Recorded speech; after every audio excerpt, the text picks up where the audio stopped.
Welcome back. On RealCopStoriesVideos.com, we have over 355 stories. Look them up. Vice, gangs, they're all my babies. I love them. Okay, now we're going to a new thing. Ask me questions. Okay, we're over 40 of these, and we're moving every day, every week. Email me at rsbcopstories@gmail.com, and I'll answer your questions. Okay, here's another question. This is another disturbing story. Okay, I got a lot of them. This was interesting. I was a training officer now, and I had a recruit with me. And I had about 7, 8 years on. I've seen a lot of things, done a lot of things. But you think you know everything, you think you see everything. No. Okay. We picked up, the division picked up, a lot of times they're realigning the city into different sectors depending on activity. If there's a really slow division, then over the years they've attached another spot to them because it's more active, and because they want all the officers to work kind of an equal workload. It's no fun to have one division where you're roaring around in circles all day long handling radio calls, and the borderline to the next one, they're sitting around having donuts. Okay, incidentally, I never had a donut in 35 years. Didn't have time. Okay, coffee on the hood, radio call comes out, coffee goes down, I throw a buck in the thing, and I'm gone. I never had time for donuts, so that's a fallacy, at least in my area, my guys. Maybe an occasional croissant from, Jack in the Box. Anyway, so we get a call up in the hills, the new section we picked up. So that's part of my sector, so we drive up there. Unknown trouble. Well, unknown trouble calls are weird. They really are. If people call, they start explaining the problem to the person on the phone, and then they hang up, okay? Or they're screaming on the phone, oh my gosh, and they hang up. And in those days, they didn't have the locator for the address on the phones like they do nowadays. And you call from your house, it immediately comes up on the screen. Those days, it was just, they didn't have it. So they're trying to get the address out of someone. They got the address out of this one, and then the person hung up. They were too shook up. Apparently, we found out they were kind of shook up on the phone. Okay, this is why they're shook up. We get there. It's like Sunday morning, like our first call, so like 8:30 in the morning. Really quiet. Nobody's out. Nice, cute neighborhood. Really pretty. Views overlooking a nice park. The driveways go up, to the garage. And there's a real nice garage with like a side room up there and a bathroom. I'll know this later. And then at the top of the road into the garage, you can park a couple of cars, and then you make a left turn, and there's the house. Really nice, pretty, single-story, big ranch-type house. We get there, and there's two people standing at the bottom of the hill. It's the son of the people we're going to look for and his wife, okay? And they're like in their 30s, and they see us, and they're kind of huddled there, and they're going, can we help you? Yes, I'm glad we could. Well, I went up, knocked on the door. My folks didn't answer the door. The door is open. It was open and unlocked, and I'm afraid to go in. I don't know who's in there, what's going on. Maybe somebody broke in, but I don't want to go in there. I'm glad he didn't. I'll tell you why. Okay, calm down, no problem. I told my partner, we did not have radios on our hips yet. That's correct. So I said, go get a backup in here just in case. Just give me one backup unit. So he goes down there, and I'm still talking to him. He comes back, got it. Okay, so we're walking up. Just to have a car rolling. We don't think there's anybody in there. It could be a burglar. It's 8:30 in the morning on a Sunday, and the burglars usually burglarize during the week, during the day, because people are at work. Very rarely do you get a night burglar. If you get in their hot prowls, they're actually robbers / burglars / maybe rapists, because they go into, well, I don't know how they can do this. They go into a hot prowl, and they go into a house that's occupied, people are asleep, and they rob them while they're asleep, or they just rob them directly, and of course they rob and rape them. So those are not that common. It's rare, okay, but it can happen. So we go up the hill. So come on, we're gonna check this. And I had a probation that was pretty good. In fact, he's a top secret detective now, getting ready to retire. That's how old I am. He comes with me. Good, sharp guy. Here we go. Guns out. Okay, we push the door open. Gotta be careful with the door, so we kind of do with our elbow, because we might have a print situation here. Okay, so we go in, looking around, and very quietly, because we're seeing what's in there. Maybe we'll surprise a burglar, whatever. Walking in, the kitchen's over here. Walking in, we go in the living room, and there's a 75-year-old man laying on the couch, dressed really nice. Vest, shirt, tie, slacks, and dressed really nice. Only two things are wrong with him. One, he's got a 357 Magnum laying on his chest, and second, he's got a hole in his head about this big on the other side, and it's into the back of the car, under the back of the sofa. Okay. We figured that he blew his brains out, but we're not sure, because the gun's right here. Why is it there? Somebody put it there? Strange. You think it would be out here. Okay. So I look at this, we go, okay, so now we're looking, right? Looking into the house. The room, we get going to the back. I hear a unit come up in front, and they're yelling at me, and I see them in the back. Go, so they come in, because I guess they were told by the people downstairs, "Hey, your guys are up there and took their guns out." That's a clue, okay? So they got their guns out. So we go to the back, and what do we find? We come in the room, look, and there's a guy another mid 70-year-old man on the floor, on his back, like this, hands kind of in a frozen position. He's got a bullet hole in one of his eyeballs, okay? Because there's no eye there. It's just a hole, and it's bleeding, and the carpet's bled out. We're looking, and this guy's dressed the same way, and he was an older guy with a bow tie, a striped shirt. I mean, and look at that, go, this, huh? So we all look some more. We back around.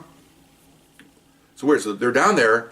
We're going, oh, this is one of these people belongs to this kid. Okay, so one of my partners is like down, says, is there a room in the garage? And he goes, yes. Okay, just stay right there. Okay, so we see a sergeant pull up, and I go like this. So we go to the back. And I told these two guys, stay by the front, wait for the sergeant. Partner and I go to the garage, and they had a little small room back there with a bathroom. And we open the door, and here's a lady sitting on the toilet, folded over in half, like this. Okay, blow over the floor. Okay, she's dead. I mean, the two guys in the house, you knew they were dead when you saw them. I couldn't see any wounds. I reached around underneath her neck, and I'm trying to feel a pulse, and she is stone cold. Okay, I mean, she got dead the night before. She's rigors already set in. That's her position, hunched over, kind of like I think rumors about Elvis. I'm not sure. Anyway, so she's hunched over. And that's it. We're looking around, and the sergeant walks up. What's going on? And I said, no, get this. And then he goes, oh my gosh, I'll make some calls. So he goes down the hill, and we have no phones. So he has to go next door and ask for a phone. Talk about archaic, right? And we call for another unit, and my partner, my kid starts making a log as to who arrived, because this is a homicide scene, maybe a homicide scene. We're not sure what it is, okay?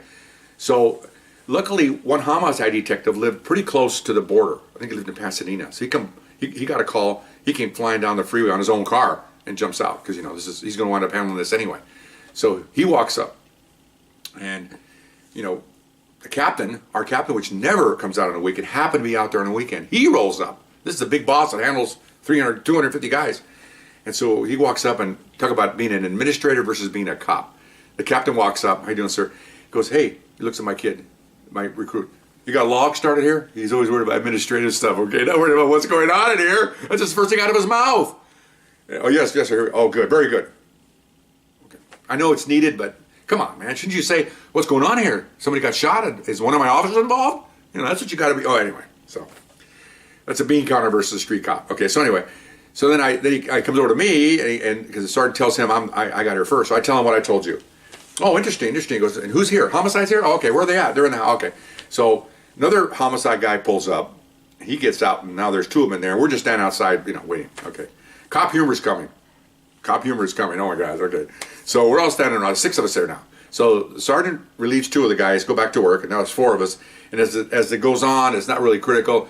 The other 2 guys just kind of stand out by the street. And, of course, by now, this is an ugly job, but a supervisor, somebody has to tell him. The supervisor has to tell him, ask him who these people are, and if one of them is his dad and mom, he's going to have to tell them that they're dead. Okay, and that's horrible. But you can't. They're running the whole time. They see cops, guys with guns. They see guys in suits get out and run up. I mean, there's obviously, if you're just a child or an adult child, something's up here. It's not going to be a good thing. Okay, no one's come out of your parents' house with your parents walking. That's the key.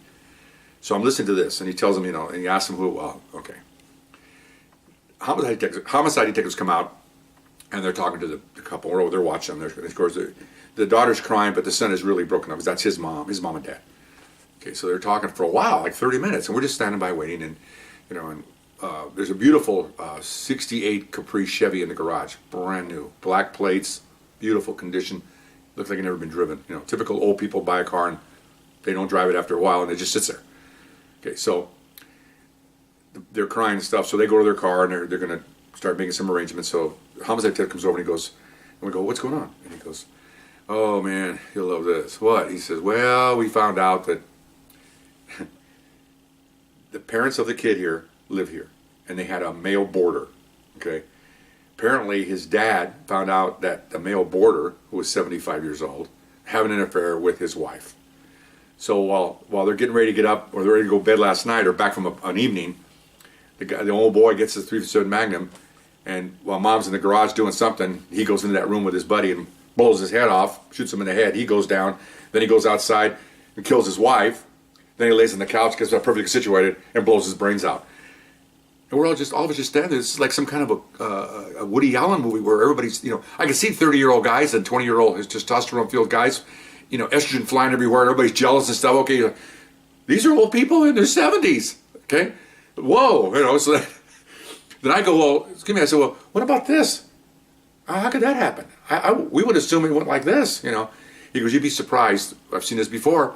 They shoot themselves here or here, and it just falls. So he shot himself for some reason. He just came right back down in front of him. Whew. No foul play, no break-ins. I mean, everything is clean.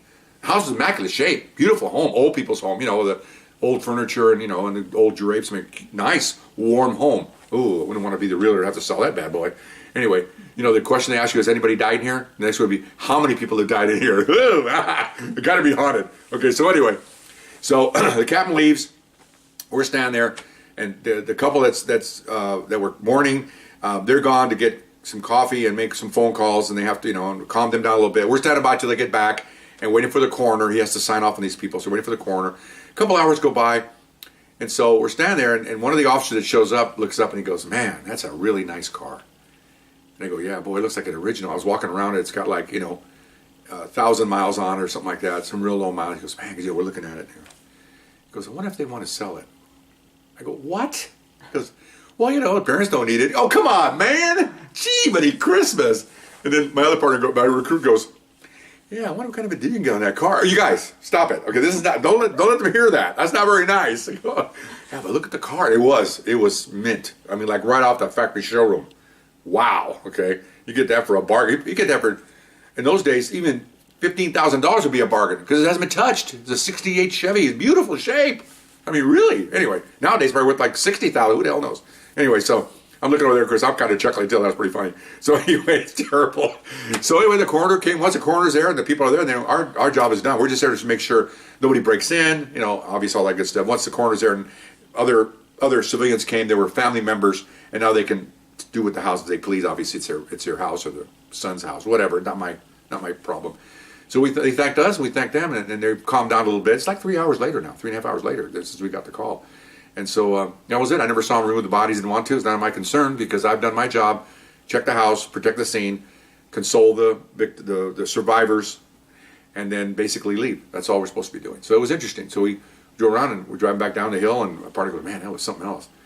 I said, he goes, man, I was sad. I was sad. I go, sad? You want to buy the people's car?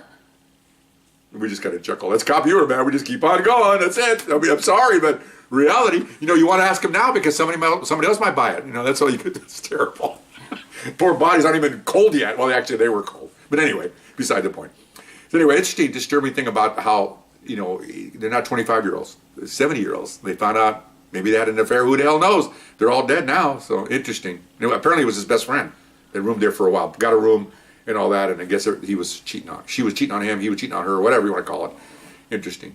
And disturbing a little bit. Anyway, hope you enjoyed that. We'll see you next time. Bye-bye.